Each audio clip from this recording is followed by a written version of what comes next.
Special. All right. Let's go back to 2 Corinthians. Good. Chapter 9. And we want to finish off this good passage. And we were talking about the good work of grace giving. And we saw in verse 8 that God is able to make all grace abound toward you, that ye always having all sufficiency in all things may abound to every good work. So as we participate in this process that was going on in the New Testament and how God was blessing it and watching over it and directing them, it's to continue good works. And so that's why I've entitled this, The Good Work of Grace Giving, because it leads to other good works. I think that God blesses it. I think God oversees it. He infuses it. And He does supernatural things. So I'm sold on the process. There's a lot of special stories over the past, how God provides some of that extra. And so just trusting God with it. So let's just look at part 2 tonight, this afternoon, and we'll finish off this for today. And just really be looking for Wednesday night and then Friday, Saturday, and Sunday especially this week. Father, thank you so much for today.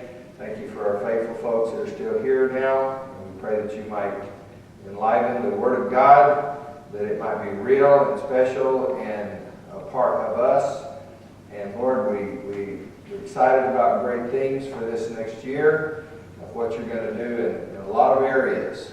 So we need you to help us all to be full of faith, Lord, and full of good works. We ask you now to bless these few thoughts to finish up today in Jesus' name. Amen. Amen. Well, I think most everybody was here. I don't know if everybody was awake. But everybody's here. I know there's a lot of cooking going on at this season, and friends and relatives. And Brother Robert said he was turkey hunting. He got to go turkey hunting. That means he would go from house to house looking for turkey. You know, we had turkey, and so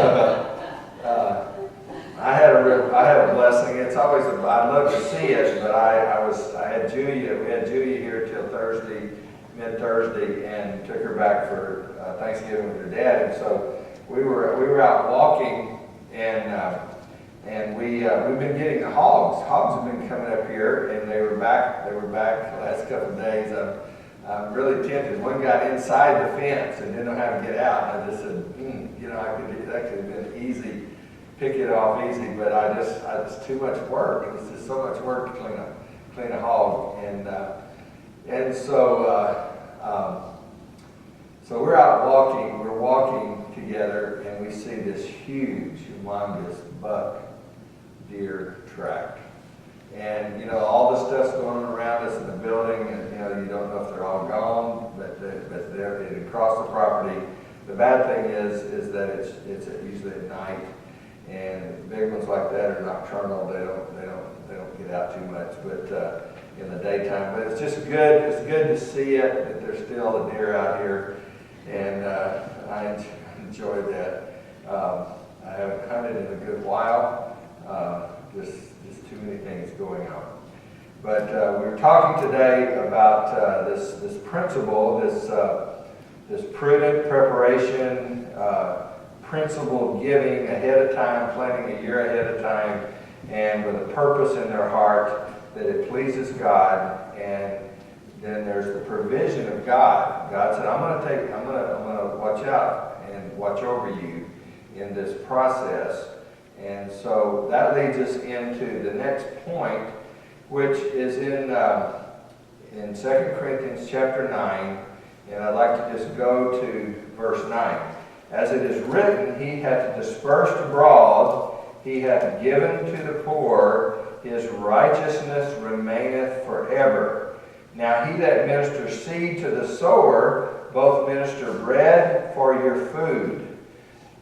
Multiply your food in your basket. No, multiply your seed sown and increase the fruits of your righteousness, being enriched in everything to all bountifulness, which causes through us thanksgiving to God. For the administration of this service not only supplieth the want of the saints, and that's where we started today, was that it is a ministry to the saints, but that not only does this administration, this process, this principle supply the want of the saints, but is abundant also by many thanksgivings unto God, while by the experiment of this administration they glorify God for your professed subjection unto the gospel of Christ, and for your liberal distribution unto them and unto all men, and by their prayer for you, which long after you for the exceeding grace of God in you, thanks be to God for his unspeakable gifts. So there's just three things that I want to bring out. A lot of points in these last verses, but three things that I would direct you to. And in verse 9, we see directed giving. Now, the verse says, he hath dispersed abroad. And so this is showing that they're helping the saints, they're helping the distant saints also. So I've heard this argument. I remember having this discussion when I was a freshman in college, having this discussion with somebody at my work, where I worked, and we were talking about missions. At that time, I didn't understand faith promise giving. That was the church that gave 58%. Now, there are churches that could give 58% of their offering budget. It would not equal what their faith promise is. There are many churches, even our size, or a little bigger, or some smaller, that give more than their operating budget to missions. It's a faith thing, and they really, everybody gets into it, and when you get 100% of people doing something, and you make a big mark, you make an account. But he was saying, why should we send? Interesting, all these people always choose Africa, always mention Africa. But they said, why should we send people to Africa when we have people in America that need Christ? And so that's a mentality. If you were in Sunday school, we talked about human reasoning, and human reasoning would say that, right? The human reason would say, we have needs here. Why should we go abroad? We've got a lot of lost people. I mean, just look at California. Let's send missionaries to California. And will it be too expensive to live? But anyway, we could say there's a lot of needs around America. Why go to Africa? Well, this right here shows us, we'll be talking about the reason, the commandment during our missions conference, which is the theme this year, which has the process of our own Jerusalem, Judea, Samaria, and the uttermost parts of the world. It is a commandment of God. The Lord left and he said, I go into all the world and preach the gospel. And then he said, you shall be witnesses to me in your area, in your outside area, your little bit further area, and then your distant area abroad. And so here he said these people were sharing abroad. They weren't just taking care of the social needs of their area. So the first thing we just see is directed giving. And he says, he does mention here to the poor. Now, and he hath given to the poor. So, I mentioned this today, and that is there's times where God can and should move on your heart to give to the poor. I do not indiscriminately give to the poor. I've been burnt many times trying to help the poor, but I'm not going to help a poor person out there. I have no idea.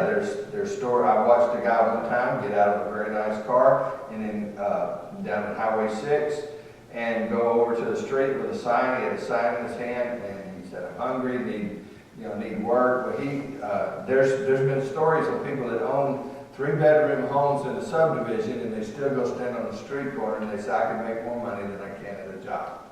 And so I'm not going to give to a person. I could give them food, I could give them crackers, I could give them a tract with something to eat maybe, but I'm not going to give them money, because I've also seen those same people, carrying their 24 packs of beer heading to their little campsite on the, and so you have to be, that's why the local church is the safest place to give, because most places you see advertised to give. You ever wonder how they can run those commercials over and over and over and over and over? Those are hundreds and hundreds of thousands of dollars worth of advertisement. That's because they get millions of dollars, right? And so just a small percentage, usually 10-20%, when you see a national advertisement for giving, that if you give to that, you're giving about 10 cents on the dollar. Maybe a little more, but not much. So what about this? They give to the poor. Well, when John is led, or Ernie is led, or Brother Will, that'll be here for our missions conference down in the city here, is led as he meets a family and he's talking to that family and he sees a real need and he buys them groceries, or he pays their gas bill so they can have heat, or he buys them some coal in Africa or something so they can have some heat. Their eyes on the ground, giving 100% of what was given to the poor. And there's times that we help in situations when there's a real need within our church, and yet there is a thing called the social gospel, which some religions have kind of morphed towards, to where their religious work is just feeding the poor, giving to the poor, paying the light bills, things like this, without really giving them the gospel. And that's called the social gospel. And so that's not what this is talking about. This is getting the ministry done, and they're hearing the gospel, because it's going to tell us that in just a minute. But so some are heavy on the social and light on the gospel. And so when we even give a cup of cold water, we need to do it in Jesus' name. Okay? If you stop to help somebody, or give them a jump or something, tell them why. If you have a tract, it's best to give a tract, but tell them why you're doing this. The Lord spoke to me to help you. The Lord will prompt me when I'm driving. I've turned around on the freeway. I've gone the other way. I got on the other side. Now I heard this story about my dad one time. He most of the time he was not cruel. He drank a lot, and sometimes that was mean in that. But my dad was a pretty hard worker, and he went to work, and he was pretty stubborn. But when he was young, I heard the story that they would see a hitchhiker, they would keep driving a ways, and then they would turn around, and if they're hitchhiking, they would turn around and pick them up, and then they would make them go the wrong way. Now that's cruel, and that's a trick. That's a bad trick to play on somebody. And so you surely you don't want to do that, something like that. That's terrible. But there are a lot of people, and even Dad at times would help people. But when we as Christians help somebody, we need to be led by the Spirit. And that is a very important thing that we have to be in touch with, that God is leading us through His Word by His Spirit. Because He will prompt you to help somebody. And He'll prompt you to give to somebody, or He'll prompt you to talk to somebody, or prompt you to see if they need a jump on their car. And I know that certain ladies can't do some of this, but men, just be listening to God, and He'll change your way. If you submit to this, God will do it. One of the best stories, and I've told it recently, everybody here hasn't heard it, but one of our former members who got saved here when John was here, and he discipled him, a very good witness. In fact, he would go to Joel Osteen's and try to witness to people, try to get them saved, because there's a lot of lost people over there, you know, and they're coming for the entertainment, and they're sure not going to hear the gospel. But he would just sit down with them and just say, you know, talk to them a little bit and say, do you know the Lord? If you were to die, you know, because he said there's just a lot of people there for the novelty of the biggest church, you know, and they'd be there and they just, you know, they brag about we have all kinds of ethnic groups and denominations here, and so many of those aren't saved, and so he'd witness them. But he's just the most natural and amazing witnesser that I've ever seen. I tell you, he got to witness to George Bush Sr. He got, or maybe 42. I'm not sure which one it was. 42 is the second one. But I think. But you know, baseball players and he get into all kinds of situations. But one day he had a new baby and he wanted to get home, and he had to go the other way to get gas because there was no gas over the aquifer, and he was about to run out of gas. And he got there was a lady, won't go into detail, but there was a lady on drugs, and he'd been on drugs before he got saved. So he saw that he could tell it, and he said, she said, I need some money. And he said, what you need is to get saved and get off of heroin. And she looked at him and said, who do you think you are? He said, I'm the guy that God sent the wrong way home to come to this station to tell you that you need Jesus. That's who I am. I'm sent by God to talk to you. You see how bold, you see how confident he was? Don't pardon me, but there's something crawling here that I'm just going to take care of, okay? And it was just a little, very diligent thing called an ant, big ant, Texas ant, but I just want to take care of it. Bothered me. He didn't hurt He's, but he's living now. So you got this guy that wants to go home, and yet God sent him the other way, and he's a witness. And he said, here's what he told me. He said, I was talking to God. Why are you sending me the wrong way home? I want to get home to my wife and my 2 children, which one is a newborn baby. But see, if you're submitted to the gospel of Jesus Christ, which is going to mention here, we're in 2 Corinthians chapter 9. If you're going to be subject to God's gospel, then you've got to be ready to give an answer, an account of your faith. And you've got to be expecting that God's going to use you. And I think this guy, more than most anybody I've ever seen, there was another guy named Dr. Walter Wilson. In any of his books, they're old, but he's a medical doctor. And he's gone to be with the Lord. But Dr. Walter Wilson wrote many little books. They were probably out of print. You can get them sometimes on Amazon. You can find them or eBay. But he just was one of those natural witnesses that God would put into situations to tell people about Christ. And he used his medical stuff as a secondary thing to being a witness. So what is your job? It's secondary to being a witness. We are first called to be soldiers of the cross. So we're in chapter 9 now. After looking at chapter 8, we're having our missions conference this weekend, Friday, Saturday, and Sunday. And so we're given some teaching on the faith giving, grace giving, or faith promise. And the first thing we saw is it's directed giving. In verse 9, they're giving abroad, they're giving to the poor, and that's directed to the poor that God leads you to, not just the poor on the side of the road that wants your money to go with everybody else's money for whatever reasons you don't know what. And so it has to be directed giving, and then we see that it's in verse 10, let's read, he says, now he that ministers seed to the sower, both ministers bread for your food and multiply your seed sown.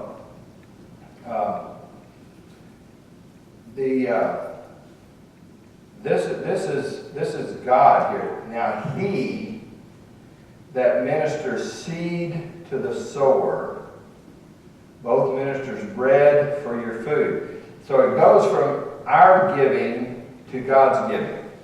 And He ministers seed to the sower. This is a true story. This happened and it's real. I believe this is dedicated giving. That God is committed to help us when we obey His principles. We were started a church. We're in the building. We built the building. We owed no money on the building. It was debt free, but we did owe money on the land. We got a great deal on the land. It was $7,000 an acre. And they said, we'll give you time to build your building, and then you can start paying on it. It was a very good deal. It's called a wraparound deal. And at that time, I felt like I could borrow on the land because it would appreciate, which it has, and that even if we walked away from it and we built a building on it, that they could make it a barn, they could do whatever. You know, it would be an asset. A well, a big building, it would always be an asset. So we were not going to hurt the people we borrowed from in that particular case. So we, now I'm getting a little stricter on borrowing, but that's where I was at the time. And so we owed some money. Now we've built our building, and the church is growing, and then the crash hit in the early 80s. We had families transferring out, people moving, houses on every street for sale. Some of them left food on the table. They just left out of town, left the furniture, and left. And so it was a tough time. Houses were cheap. One of our families bought a new 3-bedroom house for $26,000. Would like to do that today, right? and so it was a tough time. And so the offerings, of course, they dwindled down. And I told the Lord from the beginning, I'd get a job, whatever. But what I did was I went in and I got down at the front of the church over here at the pew, and I got on and I started praying these verses. And I said, you promised that you would minister seed to the sower, and you would increase the seed sown, multiply the seed sown, and increase the fruit of our righteousness. And I said, we have given to missions. Remember, we could use the money. Things were tight, but we're still giving to missions. And I said, but we're going to keep giving to missions, but God, you promised to take care of us. And I was weeping and crying, but I said, now, I'll do whatever I have to do. I'll go no salary, I'll go get a job, whatever. But right now, it's great to be able to go to the hospital in the middle of the day, visit a member, be there for surgery, and not have to check in at the job. And so, we were praying. We get a phone call, and one of our former members said, how much do you owe on the $70,000? And I said, we owe $20,000. Well, I called them and they said it's $23,500 or something like that. And they said, see if they'll take 20. If I remember right, correct me, Robert, if I'm wrong. It was over 20. They rounded it off, says for an early payoff, because they're hurting too. These were investors in real estate, and they still owed on a note, and we were paying them. So it was like that's why they call it a wraparound. And so he said, call them and see if they'll take $20,000. And said, I'll make that call. And so I called him, and so I was out of town. And he said, I'm bringing a check over. And I said, well, Brother Robert can meet you. Didn't have to work, Brother Robert. He met you. He said, now I want to go. He wanted to make sure that I didn't take the 20. I'm stretching my imagination here. He wanted to make sure that I wasn't going to take the 20 because pastors have done this. somebody's given a designated offering, and they didn't steal it, they paid bills with it. But I could have said, hey, this has been tight times, we've been tightening the belt down, there's some months here without much salary. I could pay my salary back, you know, and but I wouldn't do that in the world. You know, we've got all of our separate accounts. But anyway, I wasn't there, and so he said, I want Robert to go to the bank, I want to get it deposited. He might even said, I want to get the check to the guy. I don't know. Was that part of it? Part of it. So I was out of pocket. We got the check written, and they deposited the money, or maybe they got a cashier. I don't know how they did it. I wasn't there. But they went and paid off the $20,000. So here we are in a recession. People are losing their houses. It's looking really bad, you know, financially. People are hurting within our church. People are moving and leaving. And God says, God answered that prayer, and He took care of that need in the midst of a very difficult time. And I didn't even have a car. I had lent my car out at the time, so I was driving a borrowed car that had a hole in the top of it. Not before it leaked, it had one of those windows up there, okay? Skylines. And so I had the window back, and I heard the good news, and I came up out of that car. It's a good thing it didn't have a roof, okay? Or it's a good thing that was, and I shouted it out. I mean, God supplied in one of the worst economic times of our history. So He did just what He said. He said, I'll give bread for your food. I'll multiply your seed sown. You're still giving to missions. I will multiply that, and I'll take care of you. And He says, I will increase the fruits of your righteousness with all bountifulness. Verse 11, being enriched in everything to all bountifulness, which causes through us thanksgiving to God. So Paul was thankful to God for their giving. Remember, he's used the church of Macedonia in chapter 8 to encourage the Corinthians, but he also, we saw this morning in chapter 9, that he used the church of Corinth, their giving, to encourage the church of Macedonia. And so we're to be used, and then a writer took that story, I think it was the story about the building when we gave the roof to the church in Mexico, not even having a roof. We had a foundation. We had a pump, and a tank sticking up in the ground. We didn't even have power to the pump. We had a pump, we had a foundation, and then God started stirring, and that's when we gave our money away to buy a roof, and then the money was raised for that building, and it literally went up in 3 months with air conditioning. Not all finished, but functional in 3 months. And God continues over the years to prove Himself. And so that's all bountifulness, but it's to the thanksgiving. I'm shouting through the top of the car. We're telling people, and then a guy writes it down and puts it in a book that's gone around the world. It said this little church in Katy got the church in Mexico. God gave it a debt-free building. So you see, that's for. He says, I'm going to administer the want of the saints and abundant thanksgiving. So what a church that gives to missions gets is they get the need met, and then they get to be happy, thankful, abundantly thankful people. Because even in tough times, God has got our back. He's going to watch out for us. And then if we go down to verse 13, it says, while by this experiment.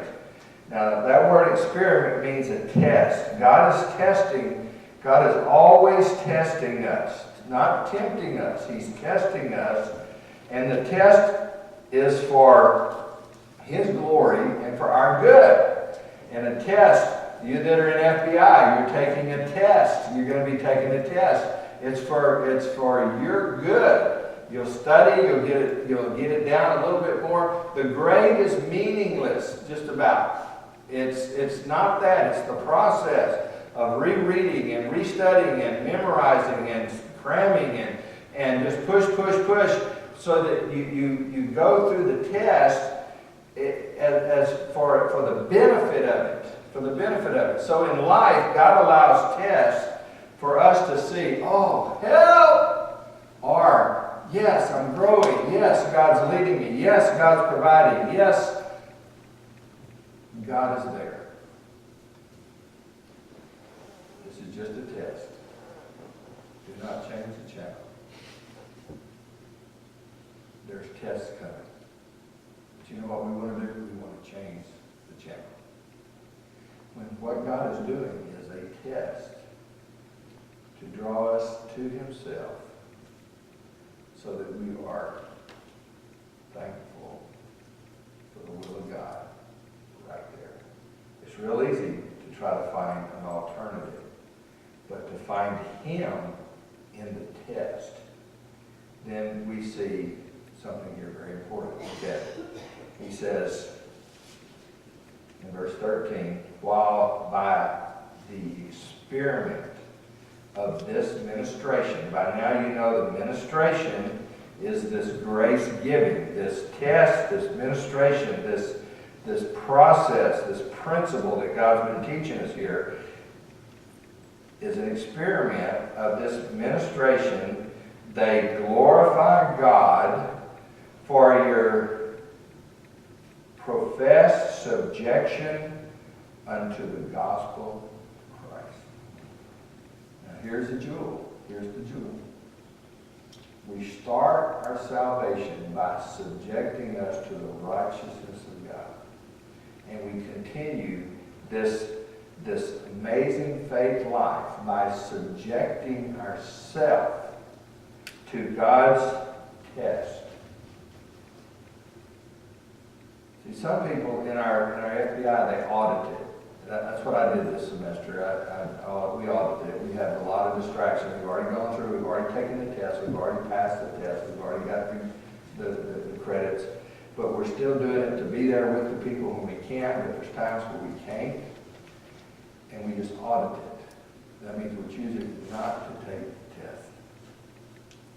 Okay, I've already taken them. But if a person audited, I remember he says this. He says, some people have gone all the way through the 3 years, and they've audited it every time, and they haven't taken a test. And then they decided to take a test, and they made an A.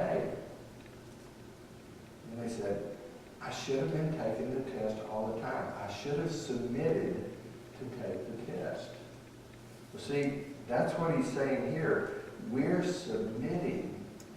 When we learn a principle of God, faith principle, you have to get the power, to get it, you have to submit to that. Not just know about it. Oh, there's faith giving. Oh, there's people that give by faith. Oh, there's people that stretch and do this and that. No. What am I going to do? This is an individual choice, we said this morning. But I'm submitting to the gospel of Jesus Christ, the death, burial, and resurrection. Die to myself and my figuring it out myself, and just saying, okay, I'm going to believe God. And now don't be crazy. Don't give away your mortgage. I'm not saying that. In fact, it says we're accountable for that what we have, not what we don't have. And yet, when we submit what we already have that we could use for something else, then God will bless and give us, I believe, extra. And there's nothing wrong with that, so that I can keep doing good works. It's a process of a test. But folks, you have to submit to the gospel of Christ. That's the death, burial, and resurrection. You have to submit to it.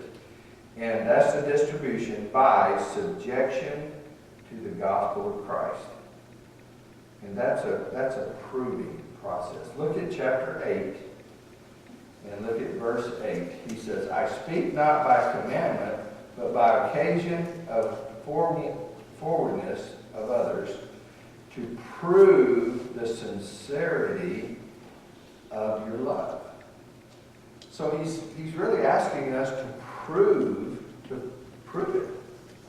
To prove, are we submitted to the gospel of Jesus Christ? If I got saved by the death, burial, and resurrection of Christ, and I want to get that around the world, then I can participate in this faith principle, faith giving, grace giving, faith promise, whatever you want to call it.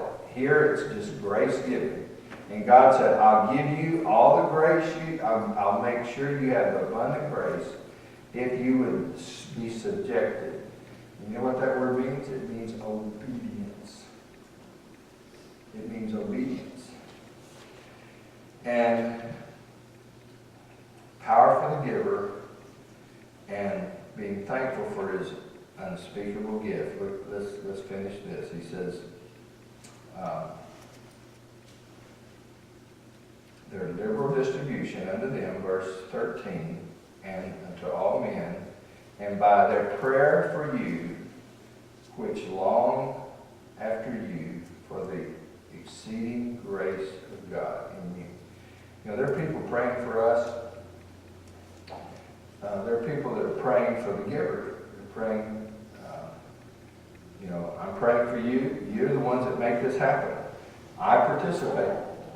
I believe in it. I participate seriously in the faith promise. But I pray for you, but there's other people praying. There's missionaries praying for you. There's people on the mission field praying for you. And that's a benefit. Prayer for exceeding grace of God in you. Thanks be unto God for his unspeakable gift. And so then that just brings me back to my salvation. Thanks be to God for the unspeakable gift. We read about it that while he was rich in verse 9 of chapter 8, Jesus Christ, that though he was rich, yet for your sakes he became poor, that ye through his poverty might be rich. And so in the end, you just say, I am rich, rich, rich. I've got salvation. I've got eternal life. I've got grace, abounding grace. I've got the love of God. I've got the ability to get things forgiven. I've got, there's nothing that can come against me that I can't overcome. It's not going to stop all the bad stuff, but as I go through the bad stuff, I'll get the grace of God. And I'm just going to end up just being so thankful and happy and blessed that I was tested and proved my love to the Lord. So that's what I see in grace giving. That's what I see in faith giving. And that allows even small churches to do more than they would give if they gave 10%. To do more than they would do if they just took an offering every now and then. And so it really does work. It really is supernatural. It really does put God in the workings of our church. And he's supplied our need for now 40 years. And so we commend this to you. We encourage you. Call people that you said, there's some that are out of town from Thanksgiving, but call people, encourage them. We're going to have a good meeting. I'm going to talk about that in a minute. But let me close off the recording. Father, thank you for this day. Thank you for these thoughts. Thank you for the challenge of my heart. And this is one of the greatest. This is greater than me. This is greater than anyone here. This is attaching ourselves to something that is of God. And you gave your Son. You taught us about giving. And then you taught us about sowing and reaping. He that soweth sparingly, stingily, shall reap stingily. He that soweth bountifully shall reap bountifully. And so, Lord, we are believing you as you have done to bless, give us souls, give us ministries, give us help. And Father, we thank you for your meeting of our needs. And Lord, help in being able to help missionaries around the world. So Father, I pray that you excite our hearts about what we're going to do this year.